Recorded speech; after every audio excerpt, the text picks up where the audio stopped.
Hello guys, what's up? Welcome back again to my channel with me, Boss Chief, and this video ay para doon sa mga first time parents na hindi alam kung ano ang dapat nilang gawin, ano ang dapat i-prepare kapag nanganak ang kanilang mga misis. So ngayon, ito po ay through our experience, no, na dapat naming ihanda pagdating sa ospital once na lumabas na si baby namin. And sasamahan niyo ako para makita kung ano ang mga bagay-bagay na i-prepare para kay baby. So, tara! A while ago, mga barkada, may binigay sa akin yung misis ko at nag-prepare siya ng ganito. Actually, nag-print na ako. Ito yung sa day 1 natin, ganito. Gumawa kami ng sariling checklist. Yan. Checklist, ipapakita ko ito mamaya kung anong mga nandiyo sa loob ng checklist natin. Ito ay para sa day 1. At saka ito naman ay para sa day 2 kasi nasa loob ng hospital eh. Kailangan dapat prepared, hindi yung dapat na nasa kaorasan ka na at saka ka lang mag-prepare. Sasakit ang ulo mo. At ito naman yung mga going home outfit sa third day. At saka ito naman yung mga babies extra na kailangan. No? So yun nga. So ngayon, ang kailangan muna natin ay itong Ziploc bag. Dito sa Ziploc bag, dito natin ilalagay ang mga essentials na kailangan ni baby during the first day sa ospital. So, ito mamaya, titingnan natin. Ano-ano nga ba ang kailangan natin sa day 1? Dapat may sarili din kayong checklist at dapat naka-prepare. So, ito na nga. Day 1, ito ang kailangan sa checklist. Receiving blanket. Ayun, ito ang receiving blanket ni baby sa day 1. Ang cute-cute nito. Nabili lang namin ito sa Shopee. So, talagang mura lang talaga sa Shopee. And then sa next naman ay ang lampin. Kailangan dapat importante ang lampin. So, ito po ang lampin namin. Lampin ni baby. Actually, ano ba nga pangalan ni baby? Next po, ang kailangan natin dyan ay ang long sleeve na may tie side. Yung may tali. So, ito po papakita ko sa inyo. Ito po yung cute na long sleeve na damit ng baby at saka mayroon po siyang tali. Yan. Ang tawag nila dito ay baru-baruan. Pag nag-order kayo sa TikTok at saka sa Shopee, baru-baruan lang ang babanggitin ninyo. Isin nyo yung book natin. Yan. So, ito po no. Next is, kailangan natin ng pajama. Ito ang pajama ni baby. Parang medyo malaki na nga eh. Pang firstborn, medyo malaki na. Ay, nahuhuli. Next naman, ang kailangan niya ay isang bonnet. So, ito po ang kanyang bonnet. Yan, parang kasya ata isang kamay ko dito. Malaki pa nga, oh. Yan ang bonnet para kay baby sa firstborn. Tandaan po, first day pa lang ito. Next naman, ang kailangan niya ay pair of mittens. Ang mittens po ay ang kanyang parang boxing gloves. Ito, ang cute ko. Ay, hindi ito. Ito pala, mali pala, wrong send. Yan. So, nandito yung pair of mittens. Lalagay ito sa kamay ni baby. And then, next naman ay kailangan natin ng pair of booties. Ito po yung mga pair of boots. Hindi naman mga pair of boots lang. Parang maliliit siya na parang mittens din. Pero sa paa naman ito. Boots. So, and lastly, kailangan po niya ng diaper. Yung firstborn, diaper lang naman ang kailangan. No? Next ay, pag nakumpleto na natin ang nasa checklist, kailangan natin ng Ziploc bag. Ito po, medyo malaki lang ang nakuha kong Ziploc bag. At ilalagay po natin dito yung pang day 1. No? So, ganito. Yan. Nakatupi na siya. Lahat ng mga kailangan sa day 1 na andito na. At nandito rin yung checklist. Para hindi kayo malito, kailangan dapat ilagay dito sa loob ng ating Ziploc bag. So, talagyan na natin.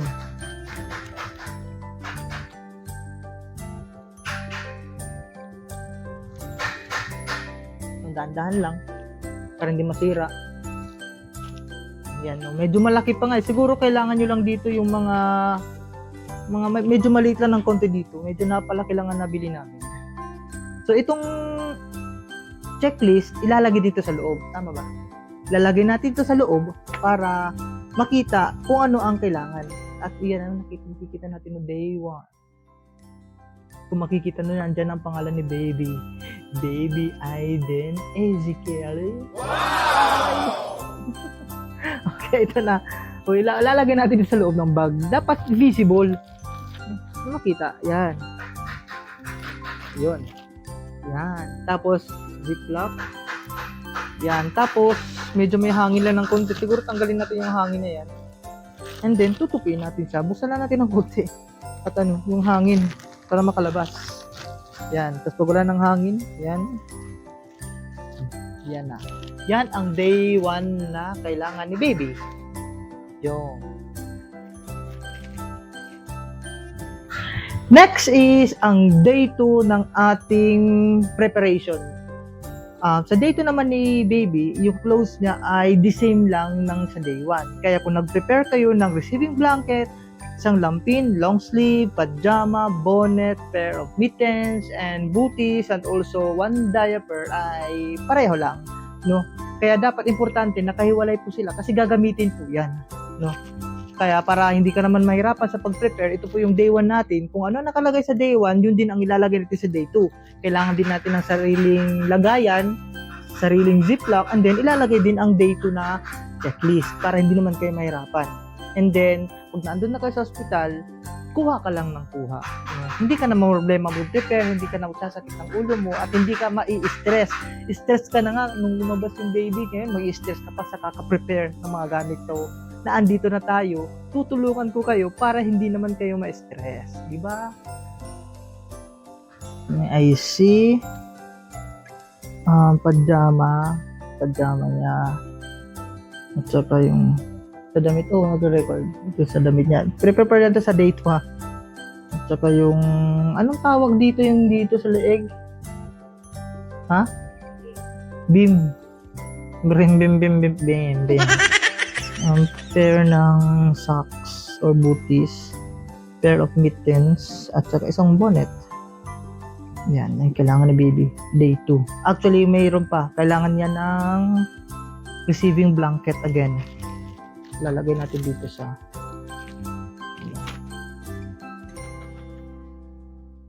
day 2. Kaunti.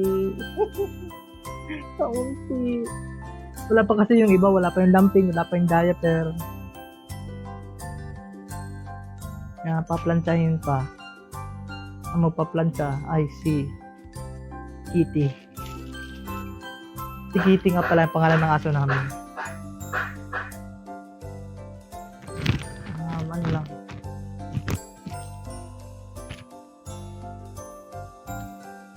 Eto ano daw to? Bandana?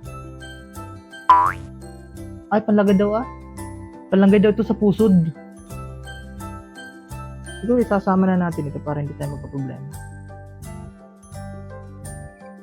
Kasi nandun siya sa may nung binili namin kasama ito. So, ibig sabihin, meron tong silbi, meron tong function. Hindi pa namin alam. First parents, kaya marami pa kaming questions. Talagay namin to sa day 1 bag.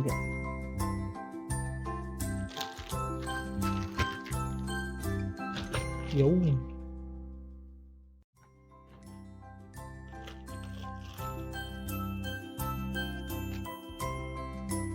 At ito namang isa para sa day 2 bag.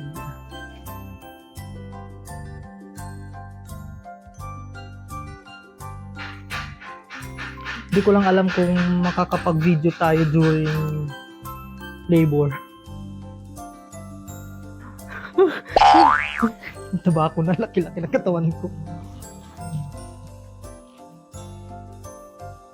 Pero as far as I know, bawal ang camera sa surutot. Umutot yung misis ko. Narinig nyo yun ang lakas. So ito na po ang day 2 natin. Tatabi na muna natin. Ba't nabukas? Ay hindi na ilock. Yan. So meron na tayong day 1 at day 2. Okay, number 3, day 3 ng ating checklist, the going home outfit. So dito sa going home outfit ay same lang din naman ng kailangan doon sa day 1 and day 2. Ang kailangan dito ay automatic, mayroong receiving blanket, lampin, long sleeve tie side, mittens, booties, pair of booties, bonnet, at saka yung diaper. So ito na, naka-prepare na yung mittens, bonnet, okay, check na. Itong booties,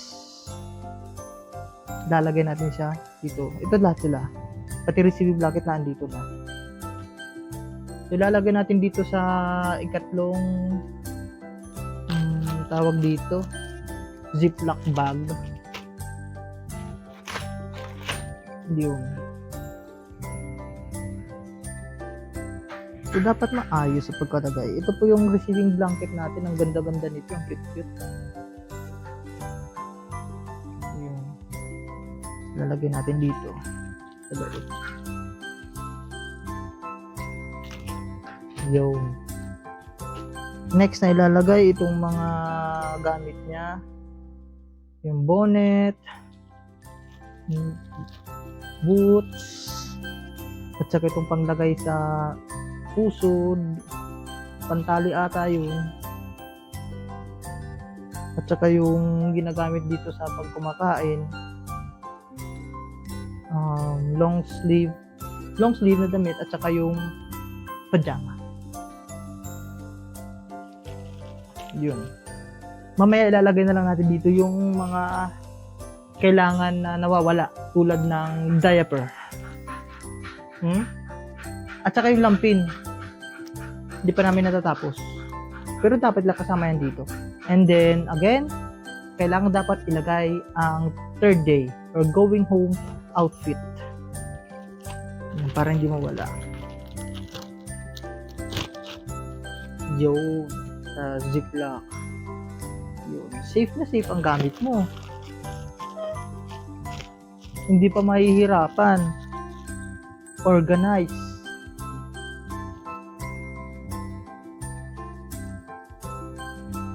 Okay. Ito naman mga babies extras. Clothes, diaper, lampin, booties, mittens, bonnet. Ito lang po mga kailangan just in case na magkaroon ng spilled out o di kaya nadumihan yung damit. Kailangan dapat may extra ka para hindi naman tayo problema. So yun po. So siguro ilalagay na lang din natin yan dito sa ziplock yung mga extra na kailangan niya. By the way, nabili ko lang ito sa store, sa DIY. Always low prices. Yan, dito natin ilalagay yung mga extras na kailangan o need ni baby.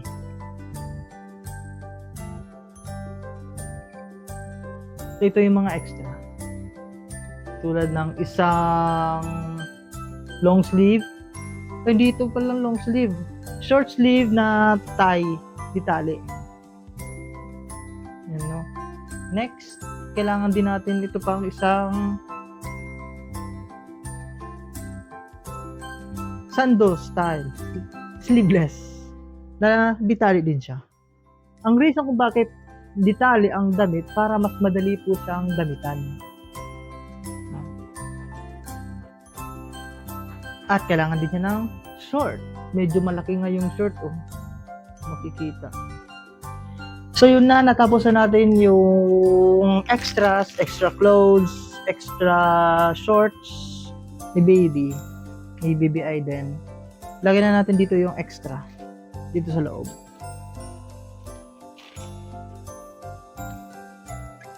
Lock. Lock. Lock. Lock. Lock. Lock. Ito na. So all in all, meron tayong 4.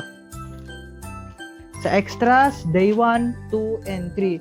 Magkakapareho lang po sila ng mga kailangan ng laman Pero importante po yan para hindi tayo mahirapan once na magkahanapan. Hello guys, ito naman ang isa pa sa mga kailangan natin na preparation sa loob ng hospital kapag naandun na kayo sa hospital is ang mga papers or mga documents na kailangan para hindi kayo problema ang kakahanap. Dapat na-prepare mo ito sa iisang lagayan lang. So, on my part, bumili ako sa school supply ng filing organizer. Parang organizer siya. Yan, medyo nalagayan dyan. At ito mga kailangan nating documents kapag nandun ka na sa hospital. Maraming salamat nga pala sa nagbigay sa amin ng guide para ma-prepare yung mga kailangan para hindi na kami mahirapan maghanap. No? First, sa list natin, kailangan ng mga hospital documents such as yung mga records nung nandun ka pa, nagpapacheck up sa inyong sariling OB-GYN or sa OB. So, nandito yung mga ultrasound records and then yung mga past records. Dapat dala-dala mo yun at naka-file lang po sana sa iisang lugar.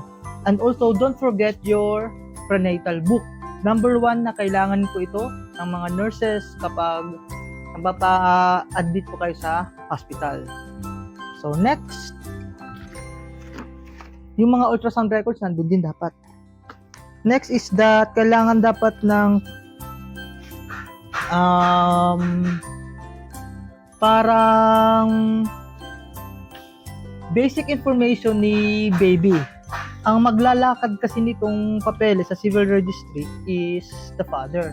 So, kailangan dapat meron kayong sample ng mga information ni baby para hindi na kayo mahirapan mag-iisip kasi baka mamaya ubindang kayo kung ano mailagay niyo dyan at iba pang spelling, mali-mali yung spelling. So, dapat prepared na po kayo ng mga documents such as itong certificate of live birth na handwritten lang, sample only, at ito po ang ibibigay natin doon para hindi naman tayo magka-problema. And then, tatanungin pa rin naman kayo ng pangalawa o 3 beses para ma-confirm yung spelling kung tama ba o mali. Kaya dapat mag-ingat din. Kaya dapat dala po ninyo ito. Next is that, kailangan nyo rin ng ID. ID ni Mrs. at ID ni Father, ni Mother. Kailangan dapat meron kayong sariling ID, valid ID para makita yung mga spelling ng pangalan ng parents, both parents, kung tama o hindi. And also, kailangan din ng vaccination card kung vaccinated ba o hindi. Both parents, the mother and the father, kailangan dapat may sariling vaccination card. So ito naman, fully vaccinated naman kaming dalawa ni Mrs. Kaya walang problema. Next is that kailangan ng PSA certificate. Ito po yung certificate of live birth. So, para lang masiguro na kumpleto kami, nagpa-xerox na ako ng tig-3. 3 yung certificate, birth certificate ng sa akin at 3 kopya ng birth certificate ni Mrs. Yun. PSA dapat para walang problema, para hindi na pumunta pa sa ibang lugar para lang kumuha nito. 15 days matagal. Yun. Dapat naka-file siya dito. Another requirement na kailangan doon sa hospital is the marriage certificate. Kung kayo ba talaga ay legal na mag-asawa. Yun. Xerox copy lang na marriage certificate, it's enough. Pwede na yan. Dapat nakalagay lang din ito dito. Isang copy lang nilagay ko, pero pwede na yan siguro. And then, kung may mga ibang certification ka pa kayo, at saka, ay nga pala, bago makalimutan, kailangan din ang PhilHealth number mo or the PhilHealth form. Kasi gagamitin natin yan para maipasok natin ang lahat ng mga bayarin doon. So, you know, bumili na kayo ng sarili niyong filing folder para kay baby ninyo at para hindi kayo mahirapan. Nasa isang lugar lang, hindi pa mawawala. And don't forget, lagyan ng ballpen para hindi sa kaurasan, naghahanap pa kayo ng ballpen. Pupunta pa kayo sa labas para lang bumili ng sariling ballpen. Sayang sa oras. At ito naman guys, ang sunod. Alam nyo ba, nabili lang namin ito sa Shopee at a small price or cheap price. Cheap pero durable naman siya. Anyway, ito pong mga laman na ito ay galing po sa regalo ng aming mga friends and families during the gender reveal. Kaya yung iba naman ditong gamit ay meron na kaming gamit na hindi man na kailangan naming bumili pa na pwede mapakinabangan ni baby. Amin lahat. Gaya nito. Actually, hindi po babae yung baby namin na lalaki po. Pero ito ay naandyan na kasi. Sayang naman kung hindi magagamit. Lalagyan lang po ito ng mga gamit ni baby. Gaya ng mga bath soaps or di kaya ng mga supon. Ang supon ba tawag doon? Di ba supon naman tawag doon? So yun. Hindi pa ito nagagamit, nakastock lang ito, kaya nilinisan lang namin. Kaya ngayon, nakagamit na namin. Ito, isang container na pink. At ito naman, mga regalo ng aming mga bisita noon. Naglagay, at saka ano pa ba mga dito, no? Ito pa, isang maliit na regalo ni Ninang nung sa kasal namin. At saka ito, regalo dito ni Ninang. Aspirator, nasal aspirator. Kapag barado ang ilong ng baby, magagamit natin ito. Nasal. At saka itong coffee mug. Actually, itong coffee mug naman ito ay regalo naman ito nung Christmas party. Hindi naman namin ginagamit. Kaya ito, pwede namin magamit ngayon. Anyway, ano lang naman ito eh. Extra lang naman ito. Hindi naman talaga totally kailangan yun. Siguro kapag yung nag-aalaga, gaya namin. At saka isang container na malaki. Itong container na ito ay pwedeng lagyan ng mga gamit gaya ng mga small diapers and also itong mga powder. Pwede ito yung ilagay. Na-stock lang din ito at ngayon magagamit na namin kasi meron na siyang panggagamitan. For the meantime, ang nilagay lang namin dito ay bag.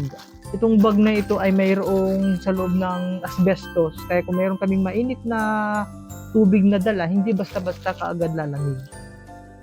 Maganda ito. Itong bag na ito ay napanalunan lang namin sa SM. No? Thank you so much sa nag-donate. Hindi man totally donate, napanalunan namin. No? So ito po yung container. Kung for the meantime, nilalagyan na namin naman. Balik natin. Next naman, dito tayo sa second layer. By the way, ito ha, itong 3 layer na, hindi ko alam kung anong tawag dito sa tinutulak na itong kariton. Nabili na namin sa Shopee. Although meron naman mura doon sa TikTok, pero nakabili na kami. Free. May kasama itong lagayan. Siguro lagayan ito ng mga kung ano-ano pwedeng sabitan. O di kaya yung mga pins. Dito lang para hindi naman nakakalat. 3 yan. Toothbrush. Pwedeng lagyan. At saka ang pinakamaganda dito, yan, rolling. May gulong sa baba. Yan, di ba ang galing? So dito, ito pa mga regalo ng mga friends and families namin. Meron po kaming baby shampoo, kompleto na. Sila, ang family namin sila, Tita Bibi. At ito naman, itong malaking shampoo, parang nabili ata ito sa Watson sa ata. Galing ito kala Jerome. So shoutout nga pala Jerome. Yan. Ayan ito, saka ito pa, mga gift. Yan, saka may pulbo na rin. Nilagay din namin dito yung mga essentials ni baby tulad ng baby oil na dito rin. Maya. And also, itong mga baby oils, no? Birigalo din ito ng mga kaibigan namin. At saka itong pin, importante ito. Pang pin dun sa lampin. At saka meron din tayong mga soothing gels and bites kapag nagkaroon ng problema o rashes si baby. Yan, dun yun nilalagay. Ipapahid lang. Pero as much as possible, sana ay wag naman magkaroon ng mga rashes para hindi naman tayo totally maglagay dito si baby ng ganito. Pero importante may ganito lagi, no? Kasi hindi natin alam. Okay. Next, at mayroon dito ay itong panglinis. Importante may panlinis kayo ng bottle kasi kapag tumatagal ang tubig sa loob ng bottle, nagkakaroon po ng slimy effect. Parang medyo madulas. Kaya kailangan dapat meron kang sponge and brushes para malinis mo ang supon o ininuman ng baby. And also, meron tayo, ikutan natin ito, meron tayong cotton. Kailangan din ng cotton, pampahid sa mga masiselang parts ni baby. At saka ito ang matindi. Medyo may kamahalan ito talaga. Buti na lang, nakuha namin ito ng sale sa SM. Thank you again, SM. Ngayon, endorse na tayo ng SM Cetaphil. May shampoo na pang baby at saka may lotion ng pang baby, at saka moisturizing bath ng pang baby. Kompleto na siya. Set na siya, no? Nabili namin ng mura lang. No, ay ito may price siya dito. Kung makikita natin, kung bibili mo siya tigi-isa, mayroon tong 900, may 700, and dito naman nakuha namin siya full pack ng 971 pesos only. May free na po siyang shampoo, moisturizing bath. Yan, ito na, Cetaphil pa yan. Yun. Ito, babalik natin. So, dito naman sa last part, layer part, na andito lahat ang nakalagay ang mga diapers, pampers, diaper, at saka mga baby wipes. Kaya nito. Yan. Dati kasi nung nag-gender reveal kami, magdala ng pink kapag babae ang hula at magdala ng kulay blue kapag lalaki naman ang hula. Kahit ano man yan, baby wipes pa rin naman yan. Ang lumabas ay lalaki, maraming nalulungkot kasi gusto nila mga babae. Kaya ito, yung mga baby wipes. Nandito rin yung pampers. So yan, kumpleto po siya. Lahat ng mga kailangan. At saka siguro nawawala dito yung alcohol na pang-disinfect. No. So yan, kompleto na. May gulong din siya. Madaling dalhin kung sakali magka-problema para hindi malayo at hindi nakalagay kung saan-saan nandito na sa iisang lugar. Parang baby essentials organizer na rin ito. At next guys naman dito sa list ni baby na mga kailangan niya is mga essentials is the baby care kit. Nakuha din namin ito sa Shopee ng mura lang. Kompletong set na rin ito at mayroong brush, may comb na hindi siya matatalim, may mga bilog-bilog siya. Tapos may thermometer na siya kasama, may nail clip o nail cutter, may scissor, may forceps, may aspirator, sa nasal aspirator, at saka may yung pangkiskis sa mahabang kuko, meron din dito, at saka isang medical dropper. At saka dito sa bandang itaas, meron siya yung fingertip brush, yung nilalagay sa finger, tapos yung binabrush niya sa ngiti ni baby. Kompleto na ito, no? Hindi mo kami nag-i-endorse. Pero ito talaga ang kailangan. Highly recommended sa mga babies, lalo na pag nagsisimula pa lang. And also, meron tayong, ano ba tawag dito? Diaper changing pad. Ayan. Medyo sakto lang naman ang laki niya. Parang bubbles. Goma. Yan, ganito lang siya kalaki. Diyan natin ilalagay si baby pag magpapalit po tayo ng diaper o ng lampin at hindi siya masasaktan at hindi siya magkakaroon ng problema kasi nga ay malambot siya. Para siyang goma na may mga hangin sa loob. And nakuha din namin ito sa TikTok naman. Hindi siya sa Shopee. Mura lang kasi sa TikTok. Free shipping pa. Yun.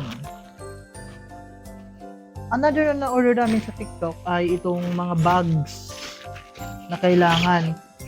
Parang all-in-one bags ito eh.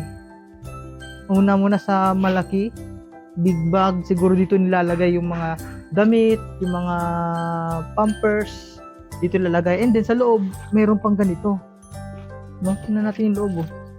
Malaki siya. May mga zipper din dito na pwedeng compartment kung meron kang ilalagay mga dapat na ilagay na kailangan ni baby. Yan, no, malaki pa, bagong-bago pa. Yan, and then meron pang zipper sa loob. Nag-endorse na ako ng sariling bag. O bili na kayo. Next naman dun sa bag ay itong lagayan ng bottled water. Yan, may zipper din siya. Yan, ang ganda, ang cute. No. Kasama din siya dito, bali dalawa na. Next is the parang medyo small bag. Siguro ilagayan dito ng mga sling bag isang sling bag. Maliit lang siya, lagayan lang ito siguro ng mga ng mga bottles, yung kanina sa mga damit, ito naman sa mga bottles siguro ito kailangan. And medyo maluwag din ang compartment at may zipper din, lagayan pa. And meron pa siyang lagayan ng small bottles dito sa may gilid at saka may zipper din dito. Okay siya. Di tatlo na. Next, yung pang-apat ay diaper changing pad. Free lang din ito, freebie. So ibig sabihin, 3-in-1 bag pala ito. isang big bag, small bag, at saka yung lagayan ng bato, baunan. So nandito yun sa loob, at saka yung diaper changing pad dito ilalagay. Ang galing naman, kumpleto lang. Kumpleto na siya at a very cheap price and durable pa. Ay, meron pa. Ito. Ano ito? Siguro lagayan ito ng lipstick. Lagayan ng lipstick pampaganda ng nanay. Di man. Siguro lagayan ito ng mga ano, ng, yan, pwedeng lagayan ng tissue, or di kaya ng, kung ano pa, siguro mga essentials ng mother na rin yung kailangan niya. Oh, maliit lang siya, oh. Handy. Ang galing naman, balian na, 4-in-1. 4-in-1 bag, kompleto na siya. At a very low price. Yung. And lastly naman, totally hindi naman talaga last. Ito pa, isa sa mga na-order namin doon na para kay baby ay yung crib set foam. Wala lang siyang mga sapin kasi nga ay nilaban muna namin. So ito po yung mga meron sa kanya. Gaya nito. Ito po yung higaan niya. Yan. Nilaban namin yan. May foam yan. And then next, ito naman yung nasa uluhan niya na maliit na unan, at saka 2 pairs of hotdog na unan, no? At nandito yan. Ito yung mga foams nila. Nilaban lang namin. Yan. So ang galing, ano? Hindi ka nabibili at hindi ka nagagastos ng malaki. Online lang, meron ka na, kompleto na. Next naman sa mga in-order namin ay ito. Ang tawag dito ay washable diapers. Actually, paggamit nito ay nilalagyan lang ng lampin, then pwede nang gamitin as pang diaper. Lalaban mo lang ito. And hindi ka problema kung malaki o maliit si baby kasi lahat yan may mga adjustment, no? Sa taas, sa gitna, sa gilid, meron siyang adjustment, at dito naman yung mga. So yun nga. So ano bang itsura nito kapag nakakabit na? So ganitong itsura niya. Yun. Yan. O, di ba? O. Baliktad ba? Hindi, andito yung ano. O, yan, o. Di ba, o. Sakto lang, pero medyo malaki. Gaya na sabi ko kanina, huwag kayong problema kung malaki o maliit kasi ang daming adjust. Pwede kayong mag-adjust. Yun. Di ba, ang galing? So, next guys, ito naman ang isa pa sa mga na-order namin para kay baby. Ito, crib set.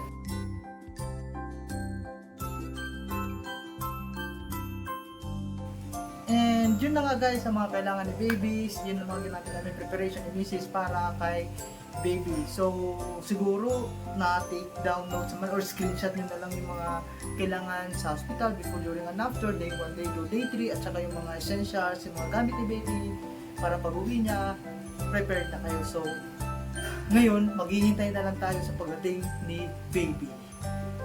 So, salamat sa pagpapanood. Thank you for watching. Thank you for watching.